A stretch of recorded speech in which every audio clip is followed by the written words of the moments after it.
아직 제가 인생을 오래 살지는 않았지만 사람의 진심이 있는 그런 삶은 정말 행복한 것 같아요.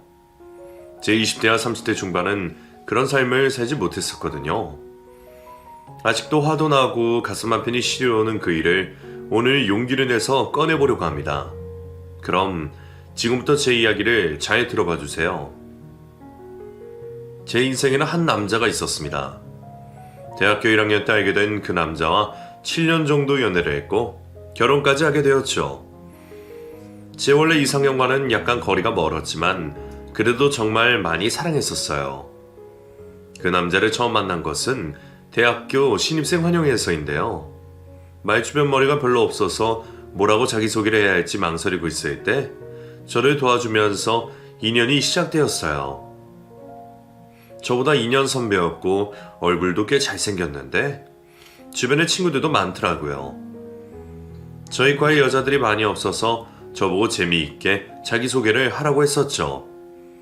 근데 제가 시간을 끌면서 민기적거리고 있으니까 다른 선배들이 벌주를 마셔야 된다고 하면서 분위기를 몰고 가고 있었습니다.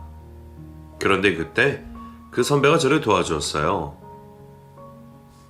야야, 무슨 벌주야, 벌주는. 신입생 환영이면 환영을 해줘야지. 너 뭐냐? 이런 거 제일 좋아하던 애가 갑자기 왜 그래? 웃기다 정말. 웃기긴. 암튼 자기소개만 얼른 하고 내려와. 이름 뭐라고? 김소희? 오케이, 접수. 저는 그 선배 덕분에 어색한 분위기를 모면하고 무사히 자기소개를 마칠 수 있었어요. 그날 다른 친구들은 벌주로 못 마시는 술을 몇 잔씩 마시기도 했고 엉덩이로 이름 쓰기 같은 것도 하고 막 그랬었거든요. 얼마나 고마운지 그 자리가 끝나자마자 그 선배에게 고맙다는 인사를 건넸습니다. 저기 선배님, 너무 감사해요. 응? 뭘? 뭐가 감사해? 난 아무것도 감사할 일을 한 게 없는데. 아니, 그냥 제가 좀 그런 걸 잘 못해서.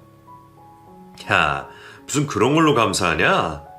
특별한 거 아니니까 의무부여하지 마라. 무심한 듯 툭 내뱉는 말을 하는 그 선배가 이상하게 멋져 보이더라고요. 저는 그날 이후 그 선배를 유심히 관찰하게 되었어요. 같은 수업에도 듣고 있었기 때문에 더더욱 그 선배와 마주칠 일이 많았죠. 선배 주변에는 항상 사람들이 많이 있었습니다. 과 분위기를 이끄는 무리라고 해야 할까요? 아무튼 그 선배를 중심으로 흘러가고 있었던 것 같아요. 몇 차례의 술자리에서 자연스럽게 그 선배와 친해지게 되었어요. 그리고 제 친구는 그 선배를 짝사랑하게 되었고요. 저보다 성격이 더 퀴어하고 솔직한 그 친구는 머지않아 그 선배를 좋아한다는 티를 동네방네 다 내고 다녔습니다. 그래서 과 사람들은 제 친구가 그 선배와 마치 무슨 관계라도 된 듯이 서로를 연결해 주려고 했고 웬일인지 저는 그게 너무 신경이 쓰였었어요. 숨기는 것 없이 지내던 그 친구는 제게 말했어요. 아무래도 그 선배도 나 좋아하는 것 같아. 안 그래? 그 선배 친구가 하는 얘기 들었지? 막 나 가리키면서 잘해보라고 부끄러움 탄다고 막 그랬었잖아. 그랬어? 너도 봤잖아. 본인이 막 그렇게 이끌어가려고 하는 거. 나 그 선배 너무 좋아. 무심한 일부러 차갑게 대하는 거 너무 좋지 않아? 완전 반했잖아. 이렇게 나의 대학생활 첫 번째 연애가 시작되는 건가? 제 친구는 마치 그 선배와 사귀기라도 한 듯 제게 말하더라고요. 계속 그런 얘기를 들으니 너무 짜증이 났었는데 그 이유가 제가 아마 그 선배를 좋아했었던 것 같아요. 나중에서야 그걸 깨닫게 되었고 그걸 알게 된 순간 제 친구는 아주 많이 제게 화를 냈습니다. 저보고 배신자라느니 어쩐다느니 하면서 얘기를 하는데 왠지 조금 미안하기도 했고 그렇더라고요.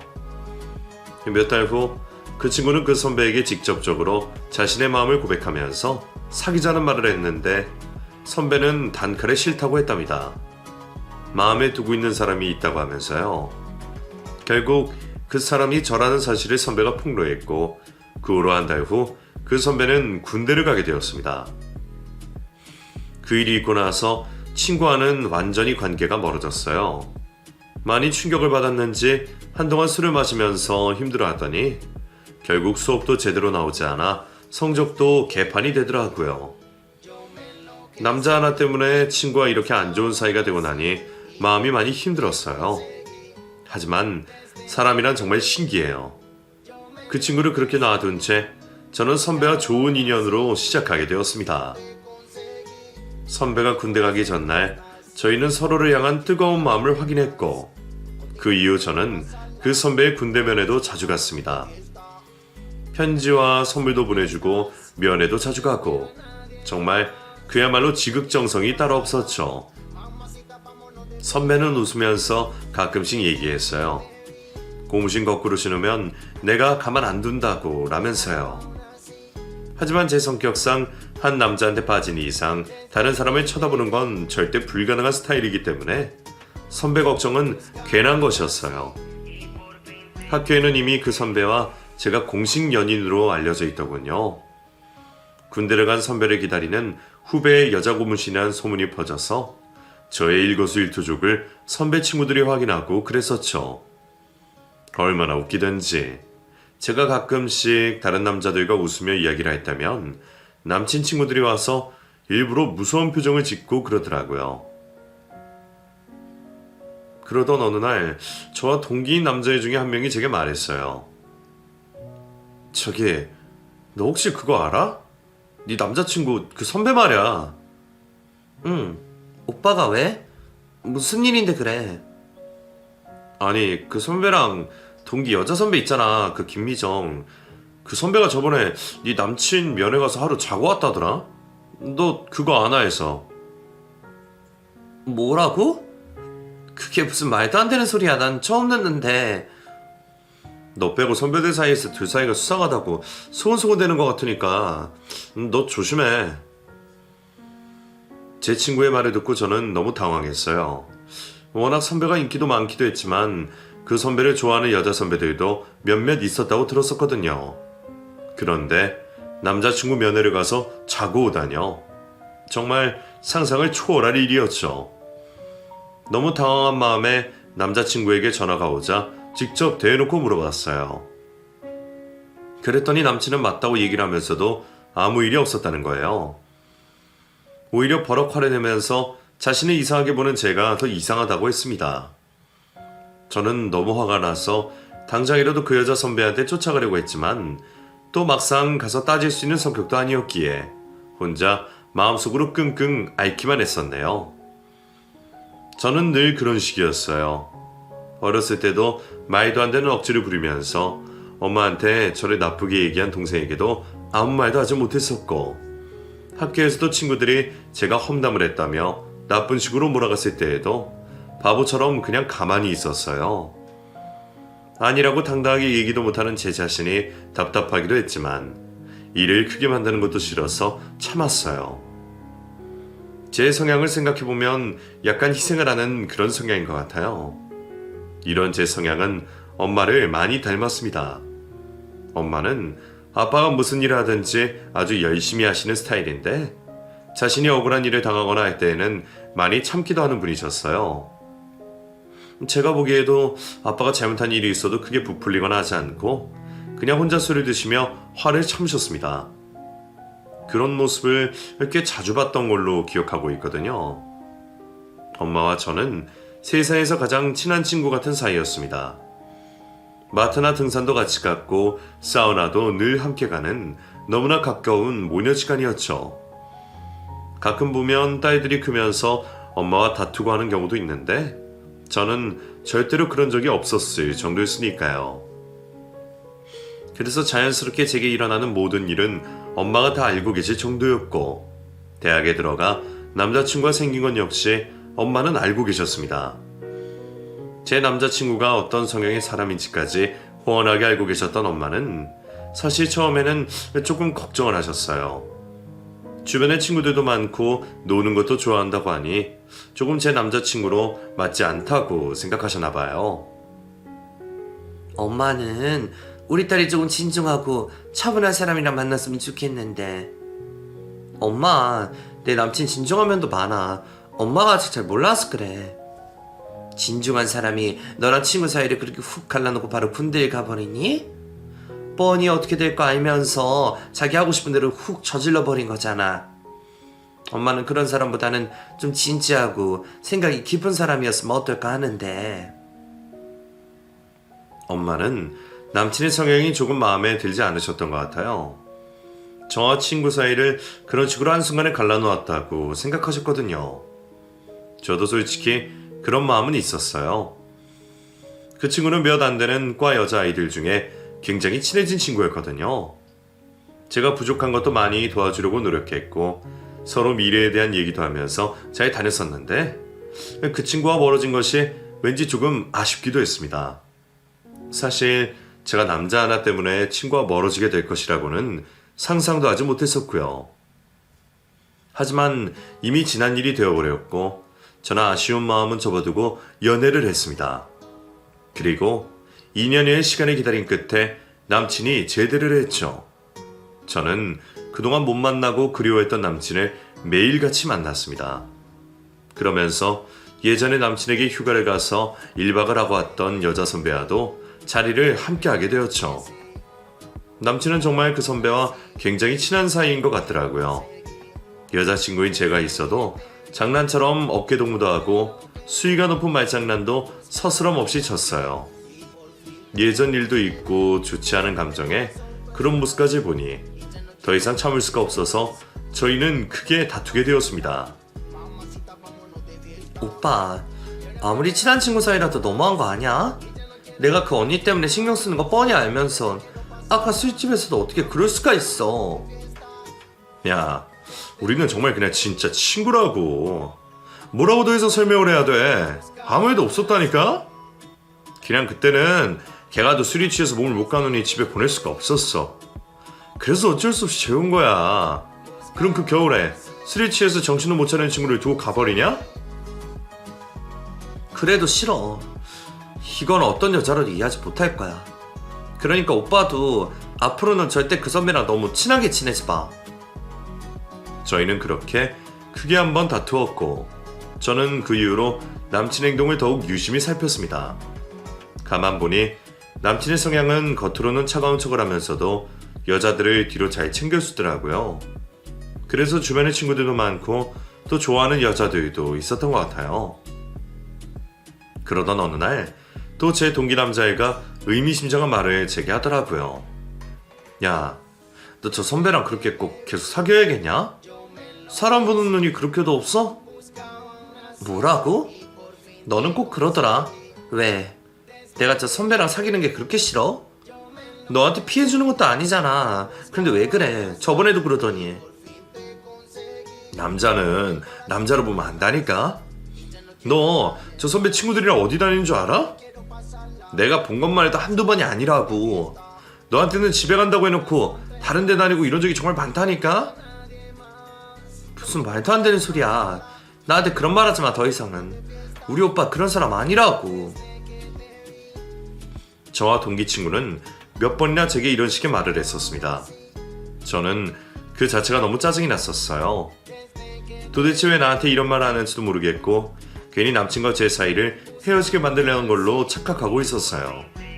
하지만 정말 얼마 후 남친이 저를 속이고 친구들과 함께 나이트에 가서 여자들과 놀았다는 말을 또 다른 친구들로부터 들었습니다.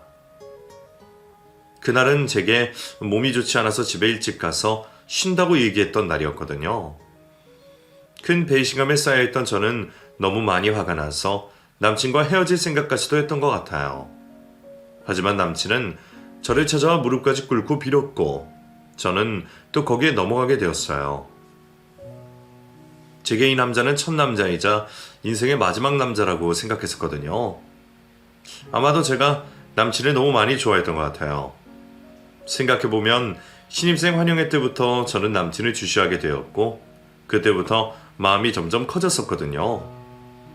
한 사람한테 푹 빠져서 모든 것을 다해주는 제 성격상 저는 절대로 남친과 헤어질 수 없었습니다. 그 후에도 몇 번 이런 일이 있어서 저희는 많이 싸웠지만 항상 똑같은 패턴으로 저는 남친을 용서해 주었습니다. 한편으로는 남친이 이런 제 성향을 이용하는 게 아닐까 하는 생각까지도 들었지만 사랑이라는 것이 참 끊기가 힘들더라고요. 대학 졸업 후 저는 회사에 취직했고 남친은 임용고시를 본다며 교육대학원에 진학했어요. 대학원 학비가 워낙 비싸기 때문에 매일 알바를 하며 힘들게 학교를 다니는 남친을 보니 조금 마음이 신경 쓰이더라고요. 어떻게든 도움을 주고 싶은 마음에 식비라도 아껴야 할 것 같아서 저는 매일 새벽에 일어나 도시락을 싸서 남친에게 건네주었습니다. 다행히 제 회사와 남친의 대학원이 멀지 않은 곳에 있어서 제가 퇴근을 하면서 가져다 주는 것이 일상이 되었죠. 처음에는 도시락 하나에도 엄청 고마워하던 남친은 점점 시간이 지나자 제게 더 많은 것을 요구했습니다. 저기 혹시 이번 달에 나 돈 좀 빌려줄 수 있을까? 카드값이 좀 많이 나왔네. 카드값? 오빠가 카드값이 많이 나올 일이 뭐가 있어, 학생이? 아니 뭐 친구 생일도 있고 그래서 좀 썼더니 50만 원만 빌려주라. 내가 꼭 갚을게. 이자까지 쳐서. 남친의 말에 저는 또 어쩔 수 없이 돈까지 빌려주곤 했습니다. 아무 비밀이 없던 엄마와 저 사이에서 남친으로 인해 자꾸만 비밀을 만들어가는 것 같아 왠지 저는 마음이 좋지 않더라고요. 가끔씩 엄마도 남친에 대해 물으시긴 했지만 저는 이런 속내까지 다 말씀드릴 수는 없었습니다. 그 후로도 저는 남친의 주머니 사정이 걱정되어 수시로 몇만 원씩 용돈을 주었고 데이트 비용도 전부 제가 계산을 했어요. 남친은 그게 당연한 듯 부모에게 용돈 다가듯이 제게 손을 내밀었는데 그렇다 보니 제 주머니 사정까지 안 좋아지게 되었던 것 같아요. 그러던 어느 날 남친은 결혼에 대한 이야기를 꺼내더군요. 자신의 엄마가 빨리 결혼을 하라고 하신다면서요. 하지만 남친은 그 당시 가진 것도 없었고 직장도 없는 상태였기 때문에 저는 망설였어요. 제 표정을 보던 남친은 제게 말하더군요. 왜? 싫어? 나랑 결혼하는 거 싫어? 언제는 나랑 평생 같이 살겠다면서. 아니 그게 아니라 오빠 지금 시험도 아직이고 또 직장도 그런데. 너 사람을 이런 식으로 평가하는 거냐? 나 지금 돈 없고 직장 없다고 무시하는 거야? 임용고시만 붙으면 금방 선생님 되는 건데 그거 지금 못 참냐? 그동안만 네가 고생 좀 해주면 되지. 남친의 말을 들어보니 제가 또 너무 물질만을 생각하는 것 같기도 해서 마음을 돌리기로 결정했어요. 제 인생에 어차피 남친이 마지막이라고 생각했기 때문에 언젠가는 할 결혼이라는 생각도 했습니다. 결국 남친의 어머니께 인사를 드리러 가게 되었어요. 남친 어머니는 일찍이 저와의 관계를 알고 계셨기 때문에 제가 낯이 익는다고 하셨어요. 그러면서 제게 고맙다고 하며 조금만 고생하면 분명히 자신의 아들이 임용고시에 붙어서 선생님이 될 것이라고 했죠. 똑똑한 자기 아들이 대학원 석사까지 졸업장을 땄으니 저보고 조금만 뒷바라지하라고 대놓고 말씀하시기도 하셨습니다. 제 연봉에 대해서도 정확하게 물어보셨고 자신의 아들이 온전하게 시험 준비만 할 수 있도록 아이도 나중에 가져야 한다고 단호히 말씀하셨어요. 남친 어머니에게 인사를 드리고 난 후 친정엄마에게 모든 사실을 털어놓았어요. 친정엄마는 제 말을 들으신 후 평소답지 않게 불같이 화를 내시면서 제게 말씀하셨어요. 아니 지금 직장도 마련되지 않았는데 결혼부터 하고 나한테 돈을 벌라고? 나는 그게 무슨 심보인지 모르겠다. 엄마가 옛날 사람이라서 그런 건가? 남자가 가정을 책임질 경제력이 있어야 한다고 생각하는데. 엄마 그게 있잖아. 우리가 워낙 오래 사귀기도 했고 연애하고 그러는 것보다 안정적으로 결혼해서 시험 준비하면 더 잘 될 수도 있고 그렇잖아. 만약 시험 안 되면 직장에 취직해도 되는 거고. 엄마 허락해줘. 어쩔 수 없이 엄마는 울며 겨자 먹기로 제 결혼을 허락해 주셨어요. 뭐 하나 번듯하게 준비된 것 없는 작은 결혼식이었지만 그래도 저는 앞으로 행복한 날만 있을 줄 알았죠. 워낙에 오래 사귀어왔기 때문에 남친에 대해서 모든 것을 잘 알고 있다고 생각하기도 했고요. 하지만 결혼 이후 남편과 사는 생활은 점점 지쳐만 갔습니다. 신혼 초부터 남편은 시험 준비를 한다고 거짓말을 하고 나서 친구들과 함께 나이트클럽에 가서 노는 것을 저한테 들켰거든요. 이걸 말해준 사람이 제 대학 동기 남자였는데요. 그 친구는 대학교 다닐 때부터 종종 남편에 대한 것을 이야기하며 헤어지라고 했던 친구였어요. 자신이 생일 파티를 하러 간 나이트클럽에서 제 남편을 보았다고 하면서 지금 이럴 시기가 아닌 것 같아 말해준다고 했습니다. 저는 또 이런 문제로 화가 난 것이 정말 싫었어요. 연애를 할 때부터 이런 문제로 몇 번이나 싸운 적이 있었잖아요. 그런데 결혼하자마자 그것도 신혼 초에 이러다니 이게 말이 되는 건가요? 더군다나 저는 생활비를 벌려고 뼈 빠지게 일을 하고 야근을 해서 수당까지 챙기고 있는데 말이죠. 기가 막힌 남편의 모습에 실망감을 감추지 못하고 그날 또 남편과 대판 싸움을 하게 되었습니다. 여보, 당신 정말 구제불능이구나. 시험이 얼마나 남았다고 또 나이트를 가서 놀아. 어떻게 그럴 수가 있어? 뭐? 너 이거 누구한테 들은 거야? 나 미행이라도 한 거냐? 아니 지금 그게 중요해? 그래, 종민이가 얘기해줬다.